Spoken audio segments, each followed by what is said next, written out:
perjalanan jarak jauh. Bagaimana kita persiapan.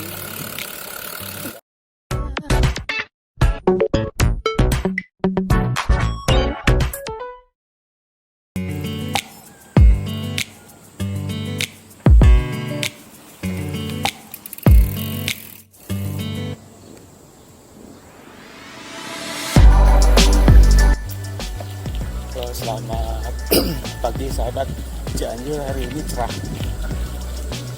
Saya masih di komplek nih, perumahan mau keluar. Jadi pagi ini menuju Kecamatan Warung Kondang. Saya sambil jalan-jalan, sambil bincang-bincang mengenai masalah persiapan touring atau goes jauh. Kita mulai bincang-bincang sambil goes tentang persiapan goes jauh atau bahasa kerennya touring bersepeda. Kita sering mendengar atau melihat di Facebook, sering orang bertanya, Om, berapa hari kalau perjalanan dari Jakarta ke Bali misalnya? Mungkin jawabannya tidak akan tepat, dan orang yang akan menjawab pun bingung juga. Kenapa bingung? Karena kemampuan orang untuk mencapai jarak Jakarta Bali itu tidak akan sama. Pasti tidak akan sama. Tergantung daripada fisiknya, kemudian mental, pengalaman, persiapan, dan sebagainya. Lalu apa sih yang harus kita persiapkan supaya pertanyaan itu tidak muncul? Boleh sih muncul, cuma nanti akan ada suatu pendekatan.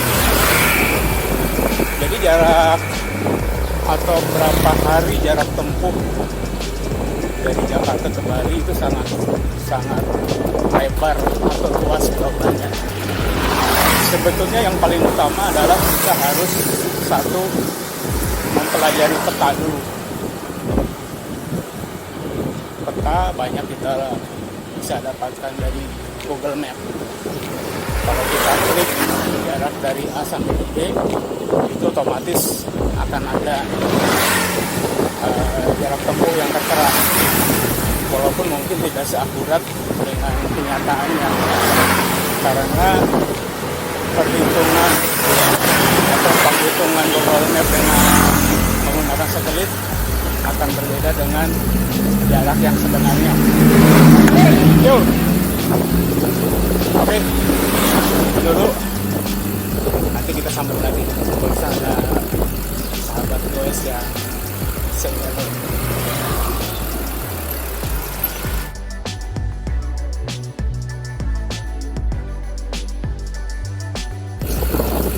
Oke, kita lanjutkan. Bagaimana sih pendekatan untuk persiapan goes jauh dengan mencari peta? Jadi yang harus kita lakukan adalah tentunya mencari jarak tempuh. Cuma jarak tempuh itu kan harus kita tentukan dulu. Misalnya Jakarta ke Bali, apakah lewat utara, lewat tengah, atau lewat selatan? Dan nanti itu jarak tempuhnya akan berbeda-beda. Setelah ketemu jarak tempuh, nah di sini kita harus jujur terhadap kemampuan kita sendiri. Berapa sih jarak tempuh kalau kita goes dalam sehari? Misalnya dari jam 7 sampai jam 4 sampai jam 5, apakah hanya 60 km, 70 km, 80 km, atau bahkan sampai 100. Nah, kalau kita sudah mengetahui jarak tempuh, jarak kemampuan kita dari sehari-hari ya, misalnya hanya 80 km, nah kita tinggal bagi jarak tempuh Jakarta Bali sih berapa, kemudian berapa kilometer ya, kemudian kita bagi dengan kemampuan kita. Misalnya 1.200 dibagi rata-rata kita mampu menempuh 100 km, berarti itu 12 hari. Nah itu baru satu pendekatan. belum sepenuhnya benar, karena kita harus melihat bagaimana elevasinya, bagaimana kondisi jalannya, bagaimana cuacanya, kemudian bagaimana mood kita dalam perjalanan, kemudian apakah kita akan recovery setiap 3 hari atau setiap 5 hari. Tentunya itu akan ditambahkan pada durasi daripada goes. Jadi kita sudah memasuki kawasan Cilaku dari Barcelona. Nah, dari data itu tentunya kita akan mendapatkan suatu pendekatan. Selain jarak tempuh yang akan kita dapatkan, kemudian durasi pendekatannya, kita pun akan mengetahui tipe lintasan. Kenapa saya bilang tipe lintasan? Karena tipe lintasan ini nantinya akan mempengaruhi dari jenis perlengkapan yang akan kita bawa. Oke, kita istirahat dulu sebentar sambil bincang-bincang. Ini baru jarak, durasi, sama lintasannya. Yuk, kita nongkrong dulu sih.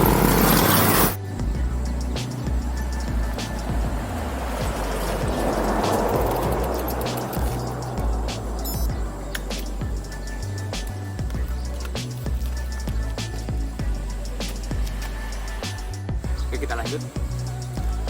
Setelah mendapatkan 2 atau 3 item yang kita pelajari, dari mulai jarak, waktu tempuh, dan lintasan, dari peta dulu ya, baru studi literatur. Kita belum bergerak. Dari ketiga komponen ini kita akan bisa menggunakan kemana-mana, baik ke dalam manajemen perlengkapan maupun ke manajemen perjalanan. Dan yang paling penting sebetulnya, setelah kita mendapatkan durasi ya, berapa hari sih jarak dari Jakarta ke Bali sesuai dengan kemampuan kita. Ini contoh ya, taruhlah 12 hari. Yang paling rutin adalah kebutuhan hal yang harus kita bawa selama misalnya 12 hari. Jadi simpelnya kalau saya pengalaman untuk di Jawa maupun di Sumatera ya, 1 hari itu untuk akomodasi, untuk biaya kita mulai minum, makan, kemudian snack, itu per hari sekitar 100.000. Tapi mungkin setiap orang akan berbeda, tergantung daripada apakah kita mau budget yang ini ataupun yang tinggi atau yang istilahnya ural-uralan. Nah, dari persiapan tadi kita tentunya akan mengetahui bahwa salah satunya adalah lintasan. Jenis lintasan ini akan menentukan jenis perlengkapan. Hasil studi literatur di mapping itu di map atau di Google Map akan bisa kita melakukan apapun yang akan kita persiapkan, termasuk manajemen perlengkapan maupun manajemen perjalanan. Nah, manajemen perlengkapan salah satu contohnya adalah ini contoh secara sepakat. Misalnya lintasan ya, kita dominan ke arah pantai. Tentunya kita tidak akan membawa sleeping bag bulu angsa yang tebal ya, nggak mungkin, panas. Paling tidak kita membawa ya sleeping bag yang dakron ataupun misalnya sarung bag ya, cocok di pantai. Sebaliknya kalau kita misalnya ke dataran tinggi, lintasan ini kebanyakan dataran tinggi, misalnya ke Dieng ya, tidak mungkin kita tidak membawa sleeping bag yang tebal ataupun jaket bulu angsa, ataupun kita hanya bermodalkan ya jaket sederhana aja, itu tidak mungkin. Nah, Disinilah gunanya kita melakukan suatu riset dulu ya, studi literatur di Google Map, karena pengaruhnya akan kemana-mana, baik ke durasi, jarak tempuh, kemudian ke perlengkapan. Oke, mungkin itu dulu yang bisa saya sampaikan. Saya membuat ini berdasarkan pengalaman, dan kemudian ini sudah ditulis di Facebook saya mengenai persiapan gue sejauh ini. Saya mencoba memvisualisasikan supaya lebih aktif. Jadi mungkin baru sederhana sih persiapannya itu, studi literatur, kemudian yang kita dapatkan adalah jarak tempuh, kemudian durasi sesuai dengan kemampuan kita, dan tipe lintasan. Nah, tipe lintasan ini akan berpengaruh pada manajemen perlengkapan dan manajemen perjalanan. Oke, selanjutnya nanti akan kita bahas. Sampai sini dulu, kita sambil istirahat. Salam goes, salam sehat, masih bersama Badai Rimba Channel dalam persiapan goes jauh. Oke, selamat pagi.